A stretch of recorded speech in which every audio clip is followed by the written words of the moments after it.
Welcome to Fireside Giants. My name is Alex with my co-host here, Anthony Rivardo. Today we're going to be going through some of the needs for the Giants in the 2021 NFL Draft. Of course, we know the first round, usually teams go best player available, but the mid-rounds are something that's important, for teams that are looking to plug some holes. We know the Giants have plenty of those when it comes to CB2, maybe even the second linebacker next to Blake Martinez, interior defensive line if Dalvin Tomlinson walks, outside linebacker, and wide receiver. There's tons of positions that need some bolstering. And then we're going to rank those guys and really what positions they should be focusing on in each round. And where they can get the most value. But Anthony, my friend, before we dive into the draft and what the Giants really need to be focusing on, how are you doing today? I'm doing pretty good, dealing with a slight cough, a little worried about that, but I think I'll be fine, be just okay. I'm looking forward to the NFL draft. Of course, we have free agency coming up first, so a lot of what we say is going to change based on what happens with the Giants free agency, but I still think regardless of what happens in free agency, this priority list, we should stay mostly unchanged. It should stay about the same. When we talk about the wide receivers, even if the Giants go out there and draft a big time, they sign a big time wide receiver in free agency, they could still double down and get another wide receiver. You could still call it a need. There's a chance that the Giants do cut some wide receivers this offseason, Golden Tate being one of them, and then they just revamp their wide receiver core in totality. So a lot of these positions that we discuss, they could change ever so slightly. And the prospects, they could rise and they could fall with pro days and combine and everything, the prospects that we discussed. But, for the most part, I think that these are really the holes on the Giants roster that they need to fill. And I'm just really excited for the offseason to get underway. It's going to be, in about a month. That's when free agency starts. And then it's really going to speed up all the way through April with the draft. So that's really one of the most exciting times every year as an NFL fan. So I'm excited to get there and, excited between now and then to break it down and keep discussing it with you, Alex. Absolutely. The NFL draft is like one of my favorite times of the year. And while I do enjoy the season, of course, it's so much fun mulling over all these different prospects, what they have to offer. And really, the Giants end up with a quality player in the first round. It just comes down to coaching a lot of times. That's really what it boils down to is good coaching because you can maximize those first round talents. Of course, there's been some tough ones in the past, Eli Apple being one that comes to mind, Eric Flowers another one. They've really missed on a few, but I think Andrew Thomas, was a great selection for the Giants this past year. He played the entire season with an ankle injury that he suffered in training camp. He had surgery right after the season ended, so I think, he saw some good development as the season progressed, especially in the run game, and I think that's going to translate into 2022, or 2021 rather. I think he's going to really compound his development and make us, happy that we drafted him with the 4th overall pick. But this year is a little bit different because we're a couple spots back with the 11th pick. We've talked about a ton of players already in the first round, ranging from Micah Parsons, Jalen Waddle, Devonta Smith, Jamar Chase, Caleb Farley. We're going to do a video on him, maybe a film breakdown with Chris Entertainer with Caleb Farley this week, which will be awesome. Patrick Surtain, we're going to do some more of him too. And, we did Gregory Rousseau, Kwity Paye, so many guys. But with the 11th overall pick, you have to really go best player available. And I think the Giants are going to be looking to an offensive playmaker as the number one need this offseason, especially in the draft, because there's so much good offensive talent in the first round. Now, you could make the argument that the wide receiver class is so deep this year that you could easily wait, until the second round, early second round. You could trade back and still get a great player, and I think that's a damn good argument. But you might miss out on a guy like Jalen Waddle, Jamar Chase, Devonta Smith. In this scenario, though, I'm going with the number one need for the Giants in the draft is a wide receiver or an offensive playmaker. We recently did a mock draft, and it released yesterday, and we had them picking Jalen Waddle because he is a guy that has that elite speed. He's faster than Henry Ruggs. He's a better route runner. He can dominate on the underneath routes. He can really stretch the field vertically up the seams. We predicted him and projected him as a Z receiver alignment, so kind of a few feet off the line of scrimmage, allowing him to beat press man coverage. Because we see with a lot of these smaller, more athletic, more speed kind of receivers, they get jammed a lot and it really throws their game. So I think, using him in the Z slot and that alignment allows him to get more separation, really uses his diverse release package to take advantage of corners that are trying to bite, trying to, jam him at the line of scrimmage, and it really makes it harder for them to track him because you're not going to, when he puts on the afterburners, when he puts on those jets, there's no way you're going to stop Jalen Waddle in the open field. There's no way you're going to be able to catch up to him. Unless you're Caleb Farley and you have a 4.3, 40-yard dash, he's the only guy that has that elite makeup speed, and that's something we're going to talk about, in the coming days when we do a film review of him. But Anthony, do you agree that wide receiver, offensive playmaker, maybe a guy like Kyle Pitts, is the right move for the Giants with the 11th overall pick? Yeah, I think when you look at the Giants' offense in 2020, obviously it averaged 17.5 points per game. That is pitiful. That is atrocious. You know, every negative word that you can, an adjective that you can use to describe that, that's what it is. It's completely unacceptable in today's NFL. The offense really is so meaningful in today's NFL. All the best teams not only have good defenses, but they have great offenses as well. It is so necessary when you're building your team to get some offensive playmakers. And look at the Tampa Bay Buccaneers and look at the Kansas City Chiefs. Of course, the Chiefs lost, but they had just a slew of playmakers on offense. But so did Tampa Bay. They had Mike Evans, they had Antonio Brown, they had Rob Gronkowski, Ronald Jones, Leonard Fournette. So many just playmakers all over the place with a great offensive line as well. And that's another key that we'll get into in a little bit. But I do think that the Giants, seeing what their offense did last season, need to fix something. And I think the way you do that, you add more playmakers to this offense. Like we have some decent guys. Saquon Barkley was injured. He'll come back hopefully healthy and better than ever. And then of course Evan Engram at times was a playmaker, but at times was a ginormous liability. So maybe he just can't be the focal point of an offense. Maybe he's more of a complementary piece, which is how we feel about a lot of these guys, right? We feel like Darius Slayton is a good complementary piece. We feel like Sterling Shepard is a good complementary piece. Well, let's get that piece for them to complement, whether it be free agency or whether it be the draft. This is definitely something that we really need to prioritize is that offensive playmaker. And that's why I think when you look at round one and you look at those top three wide receivers, all Giants fans are going to be praying to see those wide receivers fall to number 11, right? One of them, Jamar Chase, Devontae Smith, Jalen Waddle, just one of them, please drop. But I'm going to go as far as to say this. There's another guy that I would actually not even complain if the Giants took him at 11 at that wide receiver position. This is kind of a hot take, kind of bold, but it's not. I'm not the first person to have this take. Diggy, another YouTuber in our community, he's the one who I saw tweet about this, and I thought about it. I'm like, I agree. Rashad Bateman at 11, I wouldn't complain. I think that kid is really good. I know we were talking about him recently as a trade down option where he might be there around 20. But if the Giants were compelled enough and just took him right there at 11, I wouldn't complain. I do think that guy is going to be a wide receiver one in the NFL, really like a Keenan Allen type player. And I think that he would be an excellent pick there as well. Even though you might consider that to be a reach, hot take, credit to Diggy, I think that would be a really good pick at 11. And yeah, just in general, playmaker. We need more playmakers on this offense. So that's why even I said, say we sign Kenny Galladay in free agency. Well, I would still love to double down with Jalen Waddle in the draft. Just more playmakers. I would love that. Give Daniel Jones everything and then some. Give him everything that he needs and then some to have this breakout season in year 3, which is what we're all hoping that we see from him. So yeah, offensive playmaker. Let's go find that guy in round 1, regardless of what happens in free agency. Yeah, Rashad Bateman's a guy that is starting to grow on me. He really is starting to grow on me because after we looked at him, saw some of his film, really did a little analysis. He's a guy that he's not going to burn you with his elite speed. He doesn't have that elite, Jalen Waddle speed, but he does have that ability to create separation, a very diverse release package as well. He reminds me a lot of Devontae Adams, a lot of DeAndre Hopkins in the sense specifically that they aren't guys that are going to burn you with elite speed, but they have very, very, very good releases and they create separation with their smooth route running and ability, to just use their arms, use their hands, and just create that separation right off the line of scrimmage. So if you're going to try and jam a guy like Bateman, you're not going to have much luck because he is so smooth and so shifty at the LOS. He's going to beat you in that way. So I really think, that's a guy that's not being talked about enough. We just mentioned him in the video we just posted, has almost 15,000 views, so it's really doing well. People are really picking up on Rashad Bateman as a Giants target, even if it's not in a trade down scenario, even if they do go 11 with him. He's a guy that could be a number 1 receiver in the NFL. He has the fundamentals,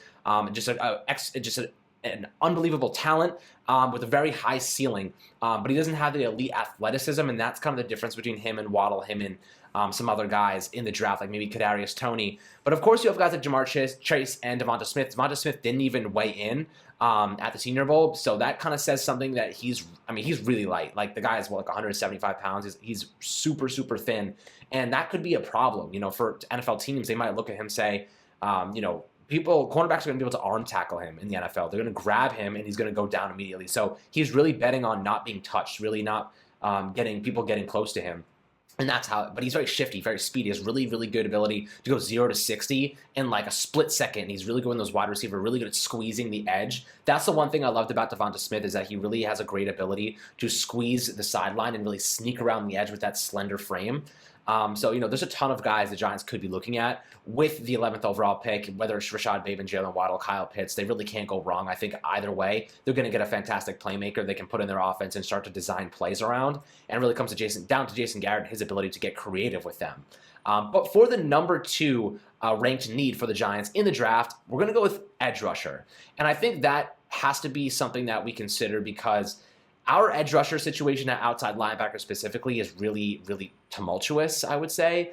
We have Oshane Ximines and we have Lorenzo Carter, but both of those guys missed pretty much the entire season due to injury and significant injury. Carter has a torn Achilles, and Ximines had a shoulder injury, labrum issues. So that ended his season prematurely. Now the Giants are like, can we rely on those two guys? And Anthony, do you think we can rely on Ximines and Carter, or do you think that Kwity Paye, Gregory Rousseau might be two guys the Giants are looking at, or maybe even the second round, maybe looking at somebody and saying, we need to allocate a draft pick that's not a third, fourth round pick, mid-round pick. It needs to be higher because we need help there. And Patrick Graham can do a lot with a little, as we've seen. So what do you think about the outside linebacker edge rusher spot?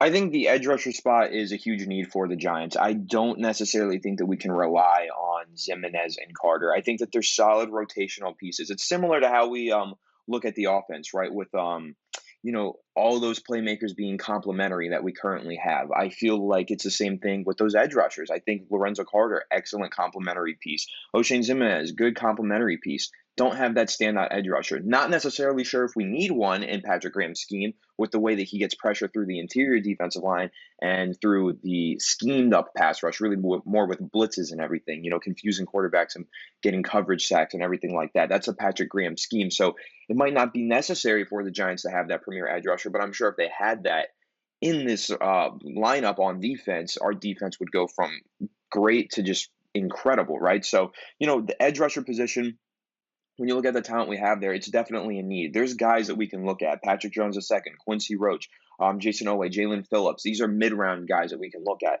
But I don't know if I necessarily feel comfortable going with edge rusher in the first round. Like I said, I want to go offensive playmaker.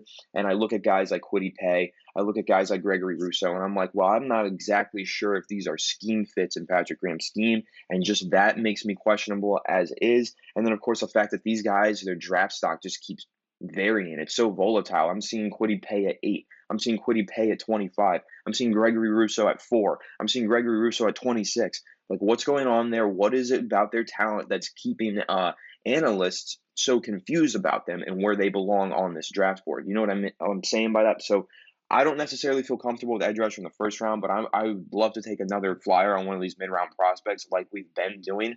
But then I just think we're finding another complementary piece. So I don't even know if that's necessarily necessary. So I don't know. I look at the edge rusher position in this draft class, and I think that it's just a little difficult to find that guy for the Giants. But it is definitely a need for them, so they should make it a priority to target that within the first 3 rounds and see if they can hit on one hidden gem maybe in round 2 or 3. Yeah, I mean, that really comes down to the gist of it, hoping they can hit on a gem. And I think, with Lorenzo Carter, the way he developed, not as flashy and productive as we would have hoped. He looked like he did a little bit better as an edge rusher, setting the edge and really helping contain the run. But before that Achilles injury, it's really hard to say what he would have accomplished. So I'm not sitting here and I'm not going to tell you I feel confident rolling with Lorenzo Carter anymore, or at least putting all this confidence and this faith in him coming off a serious injury. When it comes to Ximines, on the other hand, I think we were going to see a little burst in growth and development, but again, he's not a guy that really burst onto the scene either due to the shoulder injury. So another player I'm not going to sit here and act like I have confidence in. So I would like for the Giants to allocate maybe a second or third round pick toward the position, if not go and sign somebody in free agency. But that is a spot that needs to be upgraded. I think Patrick Graham deserves the help. He did so much with so little. Carter Coughlin and Jabal Sherrod, those two guys should never have been starting. But they were, and he actually got some production out of them, so that was pretty impressive on his part. That's what schematics and coaching can do for a team.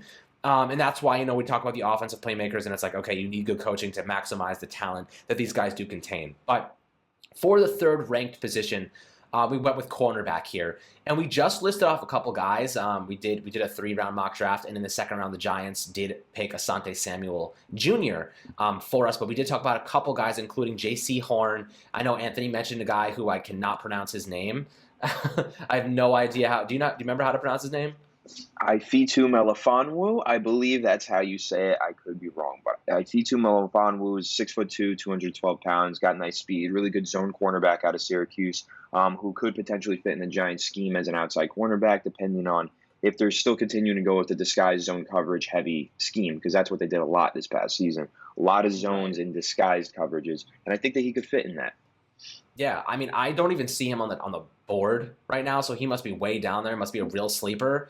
But other guys that are there, Asante Samuel, of course, J.C. Horn, Sean Wade. I don't like Sean Wade personally. Thomas Graham from Oregon. He's a I've guy heard a that shut lot of out. people say that Shaun Wade is going to be kind of like Julian Love, where as soon as he gets to the league, they transition him to safety. So I don't think he's going to be a fit with He's the a better Giants. slot guy. He's a better slot guy than he is an outside Right. receiver, outside corner. So that's, we have Darnay Holmes. I don't think we're going Sean Wade. Thomas Graham from Oregon. He's a guy that showed out at the Senior Bowl too. He looked fantastic. A guy that we talked about when we talked about our 3 standouts from the Senior Bowl. You can check out that video. He looked really good. There's a couple clips in there. Tyson Campbell, Eric Stokes. There's some late round guys or some mid round guys that you could allocate a draft. The thing about cornerbacks is they're always very, very prevalent in the first couple of rounds. Teams are always looking for cornerback help, and you always want to develop guys over the course of a year or two. So corners are always going to go early. I could see Caleb Farley, Surtain, Asante Samuel, and J.C. Horn all going in the first round. That is definitely a possibility. But if one of those guys slips to the second round to 43, I would take J.C. Horn in a second. I would take Asante Samuel Jr. in a second. I would even take Thomas Graham. Because the Giants, as we know, have James Bradbury, and the second cornerback spot was kind of a revolving door. Started with Corey Ballantyne, went to Ryan Lewis, then Isaac Yiadom, then Julian Love, and they played a lot of zone coverage because they couldn't rely on those guys to be effective in man. So now you get a guy like J.C. Horn, who's an aggressive man coverage corner. He presses guys. He's super, super aggressive at the line of scrimmage. I would love to have a guy like him. Asante Samuel, really, really good. Shifty corner who has really good hips. He's so quick. His makeup speed's fantastic. Another really good guy in man coverage is 5'10", 184 pounds, a little bit small. Some might say he's small, but we see guys like Denzel Ward, smaller guys that really excel in the NFL. Not too worried about the size at all. But I think cornerback is a good spot for the Giants to look for the third-ranked position because that is a spot that if you allocate a second or third round draft pick, you can put that guy in there. Isaac Yiadom's a former third rounder, but the Giants traded a 7th rounder for him, and he did okay at times. But do you think that, the Giants can rely on Sam Beal and Isaac Yiadom and Julian Love, or do you think they need to go and draft somebody and start to develop a guy to fit their scheme? Well, here's the thing. It's funny because the first 2 positions that we discussed, right, offensive playmaker and edge rusher, we said when we're looking at those, we're looking for the guy that our pieces can complement. Well, for the cornerback position, we're looking for the complementary piece right now, which is why you can wait till round 3, 4 to actually target your cornerback in this year's draft because we have James Bradbury. We have Darnay Holmes, who we think is a future in the slot. We just need a guy opposite of Bradbury. So right now we're looking for the complementary piece, which is complete opposite of what we were doing, or at least discussing with the last 2 positions that we brought up. So at cornerback, yeah, I think that we can get by with Isaac Yiadom and Julian Love at corner. I don't like Sam Beal. I don't think that he's going to succeed. Too injury prone, everything in between. I don't even know if he's going to have a spot on this roster next season. I think that the Giants might get a little frustrated, and we'll see what happens there. But in terms of cornerback, again, got to acknowledge free agency. That's a position that could be filled in free agency. There's guys, a lot of veteran guys who are going to be available this offseason. Patrick Peterson, Joe Hayden, Xavier Rhodes. If the Giants get one of those guys, put him opposite of James Bradbury, Giants secondary is like super, super good at that point. If you are able to land one of those veteran guys, because at the very least, you're getting average cornerback play, and it's not going to be volatile where it's going to fall far below average and then sometimes go far above like it would be with one of these younger guys. It should just hover around average the entire season and have a few above average and a few just slightly below average. That's what you get with one of those veteran guys, those veteran corners who've been in the league for like nearly 10 years. So in terms of free agency, that could be a target. But if the Giants don't go that route and they're going to address it in the draft, there's like a lot of sleeper picks at the cornerback position again this year. I feel like that's been a trend the past few years, but there's a lot of them this year. If you go look at the Draft Network's board or if you go look at PFF's board, there's a lot of mid-round prospects that they're much higher on than like most normal analysts. There are just like gems out there to be found, and the Giants can definitely go ahead and find them. If they don't, let's say they just don't address the position in free agency, don't address the position in the draft. I'm actually not that worried about it. I do think that it's a huge priority. The Giants should try to address it and improve cornerback too. But if they don't, I like the idea of Julian Love, letting him develop there and try and progress and become an outside corner. And I like the idea of, going with the rotation that we had this past year. And whenever Isaac Adams playing well, put him there. Whenever Julian Love is playing well, put him there. I think it worked. If it isn't broke, don't fix it. It's just a little bit broken, and so we could fix it. But if they don't, you asked me if I'm comfortable with those players. I'm mildly comfortable, but yeah, I would like to see them address it in the draft. Yeah, and the other alternative here is the Giants look to go offensive in the first 2 rounds.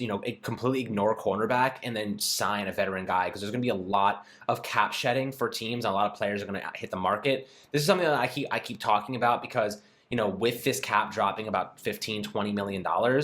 Teams are going to have to make really tough decisions. There's going to be a lot of players on the market that are looking for one-year deals that they can catapult those into multi-year deals in 2022. Cornerback's going to be a position that's going to be flush. Patrick Peterson, Xavier Rhodes, Richard Sherman. There's tons of guys going to be available. The Giants could go out, try to find like a middling guy for a cheap, cost-efficient contract that they're trying to, catapult. Be like, we will guarantee you a starting job, and then you can use that to get a multi-year deal. That's what we're offering you, which is pretty attractive right now because teams, a lot of teams already have that position filled.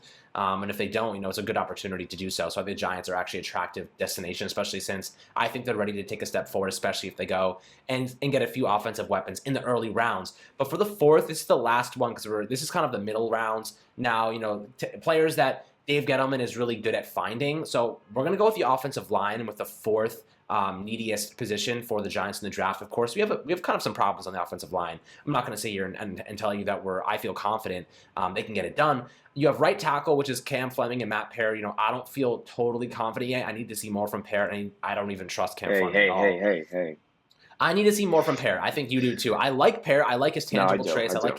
I like his abilities, but I think, he hasn't shown us enough yet. I think he's capable of being a fantastic run blocker. He needs more continuity and consistency. He got COVID, and I think it threw off his entire season. He was really fatigued. And I think ever since he got COVID, he was not the same. We saw it with like Von Miller and a couple other guys. They just didn't perform. Even Myles Garrett, when the Giants played the Browns, he just Cam didn't look Newton the went same, through like a 4-week period where he wasn't the same after he had COVID, and he didn't even have symptoms. Exactly. He said, but he still was 4 weeks, just wasn't the same player, and then he came back and started playing a little bit better. But yeah, no, I agree, and I wanted to touch on that real quick with Matt Peart because he was my guy, right? Like that was my guy before the draft. I said I want him at number 99 overall, and it happened, and I was like, oh my God, this is like Christmas. I can't believe that I actually predicted this, and I got my wish, right? So that was amazing, and I still am extremely confident in Matt Peart. That being said, if the Giants think that they found a guy who is better than Matt Peart, draft him. Have them duke it out in training camp. Have them duke it out in preseason. Let the better man win. I'm totally for that. I think that Matt Peart has a bright future in this league. Even if he isn't a starter, I think that he'll be a very high-quality backup for the Giants. So if they have the opportunity to get a guy they think is better, then they should absolutely do it. More depth on the offensive line is not something to complain about. More and more depth is necessary on the offensive line. Go look at the Kansas City Chiefs and what happened to them when they didn't have any depth left over on their offensive line after numerous injuries. Go look at what happened in that Super Bowl. So, absolutely, if the Giants have an offensive tackle that they like, I won't complain about it. I know that might surprise you at least somewhat, Alex, because I'm a huge Matt Peart fan, and I still think there's a bright future for Matt Peart. I think that he can be the starter this year, but we'll see. Maybe the Giants don't feel that way. I don't know, but hopefully they do because I really want to see Matt Peart get a chance. I think that he's got a lot of traits that are really likable, and I think that he really has a high ceiling. I mean, I agree with you. I think that I'm not giving up on Matt Peart yet at all. And in fact, I thought to start the year, he looked pretty good. And there was a point where I think they should be starting him over at Cam Fleming. And then the COVID happened and it just kind of spiraled out of control. But for the most part, I think that offensive line's a good mid-round position to start allocating resources toward. And Gettleman is known for his ability to evaluate offensive line talent. He's still trying to piece things together, so I'm not going to sit here and act like, I've said that a couple times now because I'm trying to reaffirm the sense that I'm not overly optimistic on a couple of these things when it comes to the pass rushers, corners, and now Gettleman finding offensive linemen. In the past, he's done it. Other times, not so much. He found Nick Gates. That was an absolute steal. Shane Lemieux looking like a disaster as a pass blocker, but he's a pretty good run blocker. I don't fully trust him yet. Will Hernandez, he looks like a bust. Matt Peart, we haven't seen enough of him yet. So I fully expect them to go offensive line in the middle of a couple mid-rounds, maybe 4th, 5th round. They always manage to do that. And I think it's always a good opportunity to find an aggressive, high upside, athletic lineman that you can try and develop and maybe utilize as a rotational type of thing. The problem is I don't like the whole rotational aspect to the offensive line. It really hurts their continuity and it really hurts the consistency. I really want to see them get some of those guys and then put them there and then develop them, because when you're losing consistent reps, when you're not playing a full game, it really hurts your development. It hurts your establishment and your cohesiveness into the scheme. So I need to see more continuity. I really would like to see them figure that out. I think they should keep Kevin Zeitler. I think they should start Matt Parrott more often. And I think that, Shane Lemieux right now is a toss-up for me. I think that they should go and find another guard in maybe the mid-rounds 3 to 5 and then try and, create a position battle there. Do you think that's pretty reasonable? Yeah, I actually completely agree, and that's something that I wanted to touch on. When we talk about right tackle, I do feel confident in Matt Parrott. I don't necessarily want to draft a tackle, but one position that I do want to draft is guard. Like, really badly, I want a guard. I would actually be very happy if the Giants went guard in round 2. The last time we went guard in round 2, it didn't work out so well. Will Hernandez seems like he's on the chopping block now, but let's try again, dude. Screw it, I think that guard position is really crucial for the Giants because I don't think any of us feel very confident in what we have at left guard, or maybe some people do. I know there's people out there who really like Shane Lemieux. I'm not one of those people. I'm not a big fan of Shane Lemieux. I think he's kind of overrated. Great player in some aspects, has potential for a bright future, but this past year, I don't think that he played that well, and I would like to see the Giants maybe add another player to compete for that position with him. So you got Hernandez and Lemieux right there. We're not extremely confident in either of them going forward, and we're confident in Kevin Zeitler, but Kevin Zeitler is in the last year of his contract, and he's getting older. So the Giants, I feel like if they draft a guard in round 2, that's a great idea because regardless, once Zeitler moves on, that guard can elevate, or maybe he can duke it out on the left side and win that position right there. So guard is actually a very, very crucial position for the Giants to prioritize, and there are quite a few guards for them to look at in this draft. I know there's a couple of guys out of Alabama that are coming through, and they're going to definitely draw some interest in rounds 2, 3, maybe even round 1, depending on what happens in the pre-draft process. We will see. But yeah, the offensive line, more depth, not less. So definitely want to target those guards. I would rather prioritize the guard than the tackle position, though, in this year's draft. Yeah, absolutely. I mean, guard is a big one. I think that Will Hernandez really is falling off because he's not a scheme fit anymore. I think they drafted him for Pat Shurmur's scheme, and I don't think he fits Jason Garrett's scheme, this outside zone blocking. That's the big thing. And I think Lemieux fits the scheme better, but he's not as good of a player. Right. He is. Yeah, that's right. I think, okay, so the difference between Lemieux and Will Hernandez, Lemieux is 10 times more athletic and agile and quick than Will Hernandez. Will Hernandez is a bully blocker. He wants to punch people in the mouth. He's super aggressive. He's inside zone.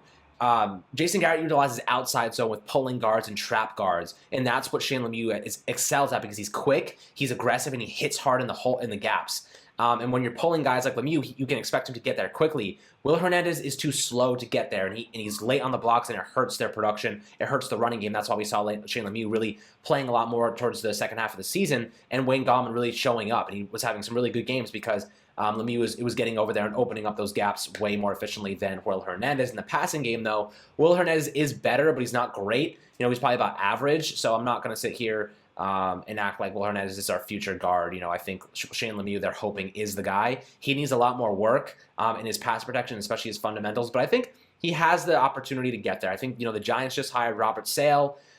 He's another really, really talented offensive line coach. I think he'll be working with Shane Lemieux, trying to get him up to speed, but I'm not totally bearish on Shane Lemieux. I am kind of teetering the line of bullish, because I do think he has the potential to get there, especially with his run blocking. He's already gotten half of it down.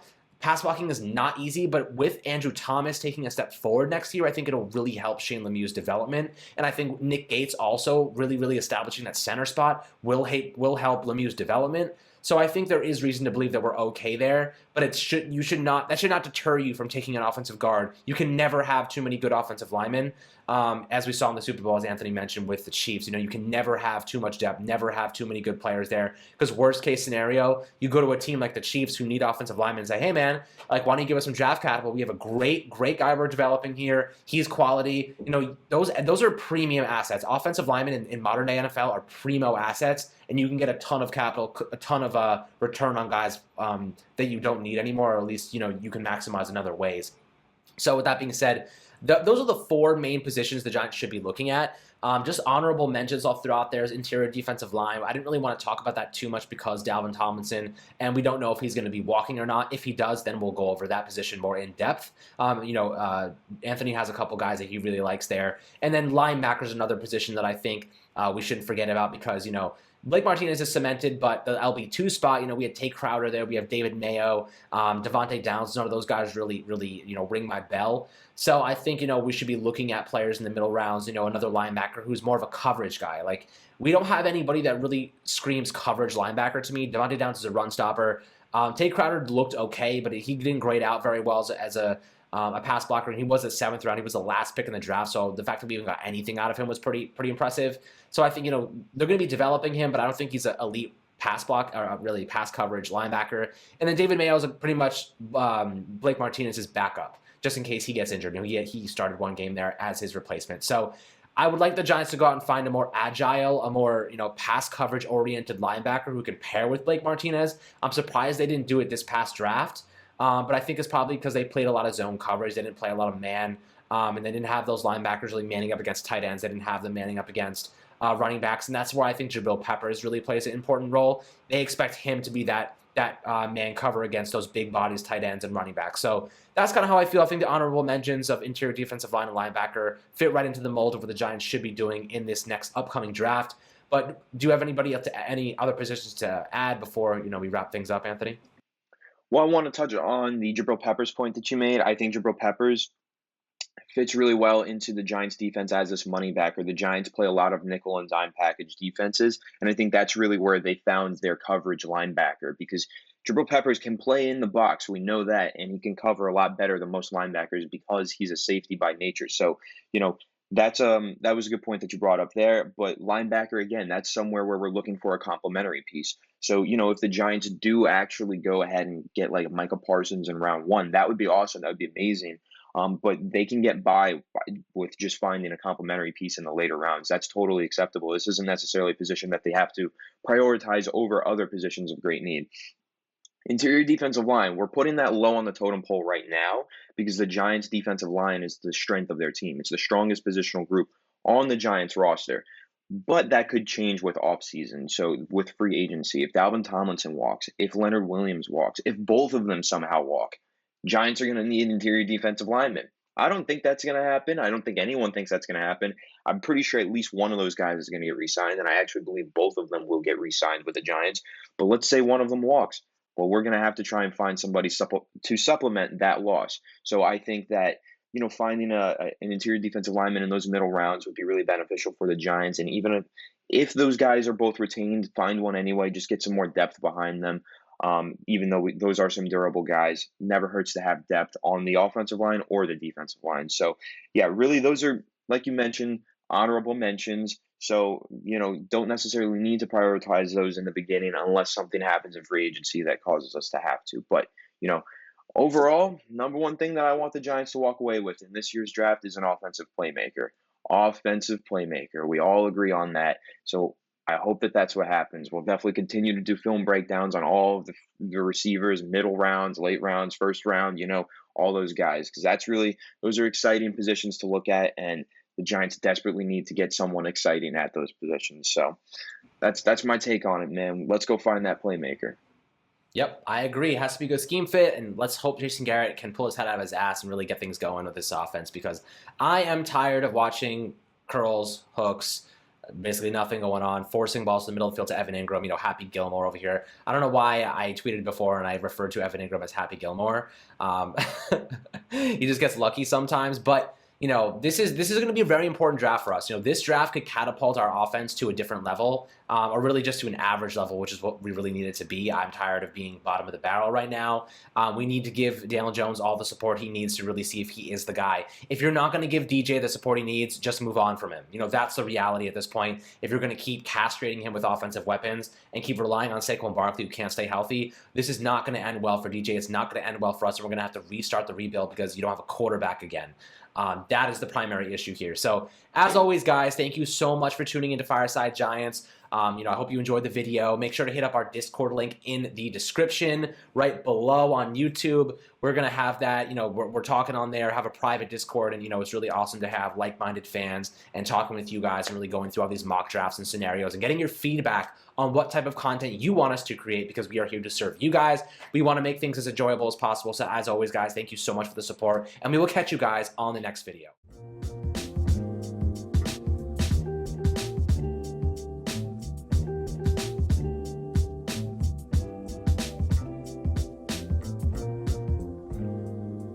Vsop.